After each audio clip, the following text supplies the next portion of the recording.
The night began the way many restless nights do, with the clock glowing like a tiny lighthouse in a dark sea, and the mind refusing to follow the rules of bedtime. Outside, the lane of old houses breathed in small sounds.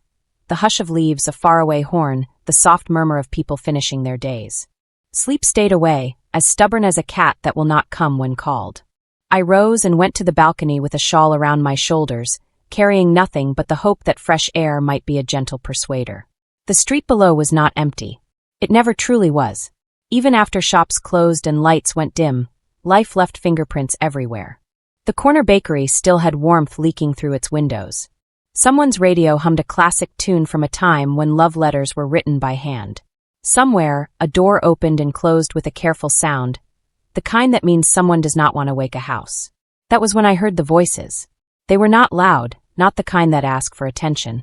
They were the comfortable voices of neighbors who had lived side by side long enough to know each other's stories. There was Mrs. Alia from the Blue House, who had raised 4 sons and now kept her porch spotless as a memory of order. There was the newly married couple from across the road, still learning the small rituals of shared mornings. There was the widower who fed stray cats at dawn because it made the empty hours kinder. On nights like this, the neighborhood felt like a quilt, every home a patch sewn with care, and I was suddenly lonely inside my own quiet room. I leaned on the railing, not to watch but to listen, letting the rhythm of ordinary lives become a lullaby that I never had as a child. I couldn't sleep, I said without meaning to speak aloud. Down below, someone looked up. The widower lifted a hand in greeting, a simple wave that held no questions, only recognition. The young woman from the newly married house smiled shyly. The air between us felt softer than it had a moment ago. Come sit with us, Mrs. Alia called. The night is long. No reason to spend it alone. There are invitations that feel like a gift you did not know you were allowed to open. I slipped on my sandals and went downstairs, heart steady, steps light.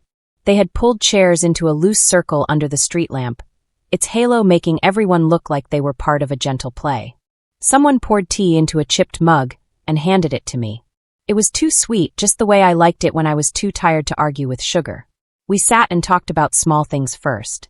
Weather that had fooled us. A neighbor's parrot that had learned to greet visitors by name. The bakery's secret for bread that tasted like it remembered your childhood. Time loosened its grip.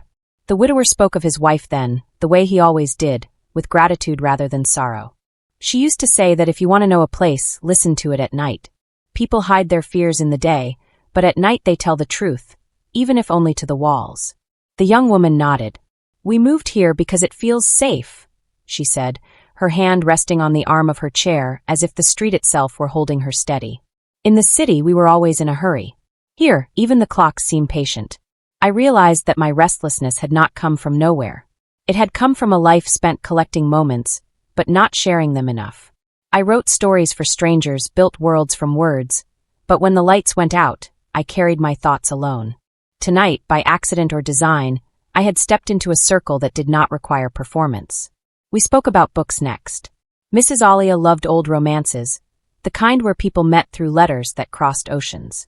The widower preferred mysteries because they promised that every question had an answer, even if it took 300 pages. I admitted that I wrote about hearts more than crimes, about quiet courage rather than loud victories.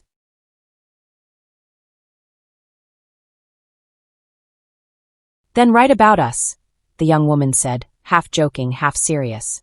Write about a night when neighbors became a family. I smiled, knowing I already was. The tea cooled. Someone brought out a plate of homemade sweets that tasted of cardamom and memory.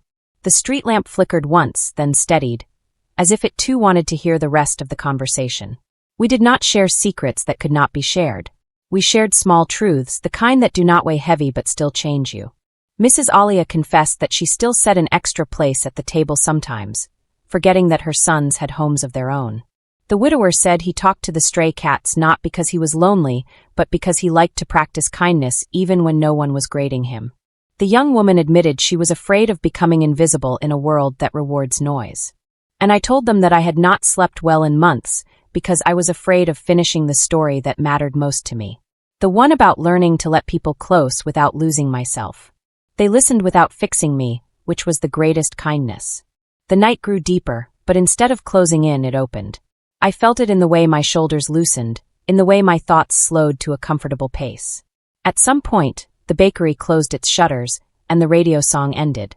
A cat brushed against my ankle, and then wandered away as if it had completed a mission. The street became quieter, but not empty. There is a difference. Quiet is not the absence of sound, it is the presence of peace. We began to drift back to our homes one by one. Not abruptly, not with the awkwardness of a party that has gone on too long, but with the ease of people who know they can return. Mrs. Alia hugged the plate of sweets to her chest and promised more the next time. The young couple walked hand in hand, their steps matching like a promise made without words. The widower waved again, a habit that made the air kinder. I stood for a moment alone under the street lamp, feeling something like gratitude settle into me. The neighbors had not cured my sleeplessness. They had transformed it. I no longer wanted the night to end. Up in my room, the clock still glowed, but now it felt less like a lighthouse and more like a friendly window. I opened my notebook and began to write, not about grand love that breaks rules or sweeps people away, but about the kind that sits with you when the world is quiet and says, stay as long as you need. Words came easily, one after another, like footsteps on a familiar path. I wrote about how a community can hold a person without asking them to change. I wrote about tea that tastes better when it is shared. I wrote about how a single invitation can turn a lonely night into a story worth keeping. The next evening, I slept for the first time in weeks without the clock feeling like a challenge. And when I woke, it was not to the sound of my own thoughts, but to the echo of voices from the lane, already beginning their daily dance. I made a habit of those night gatherings. Not every night, not as a rule, but often enough that the street lamp began to feel like a companion. Sometimes there were more people, sometimes fewer. Once, a boy home from university joined us and told stories of a campus that never truly rested.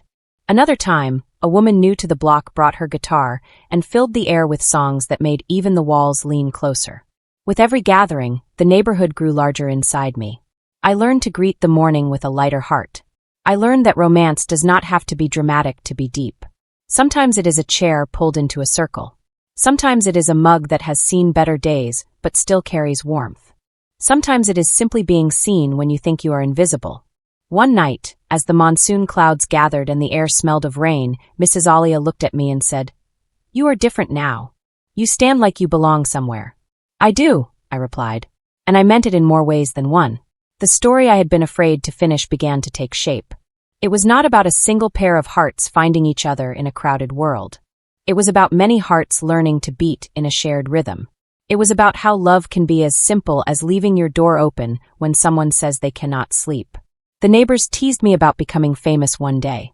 The widower insisted he would demand a copy of the book. The young woman said she would read it aloud to her future children, so they would know what community feels like. And on the night when I finally wrote the last line, I did not keep it to myself. I carried my notebook downstairs and read it under the street lamp, my voice steady, my hands no longer trembling. They listened with the same attention they had given my fears months ago. When I finished, there was no applause, no performance. There were only smiles and the quiet understanding that something important had been shared. I went to bed that night with the window open, the sounds of the lane rising like a gentle tide. Sleep came easily, but I did not rush it. I lay there for a while, grateful for a life that had learned how to invite itself into the world. And when rest finally took me, it was not an escape from the night. It was an embrace of everything the night had given.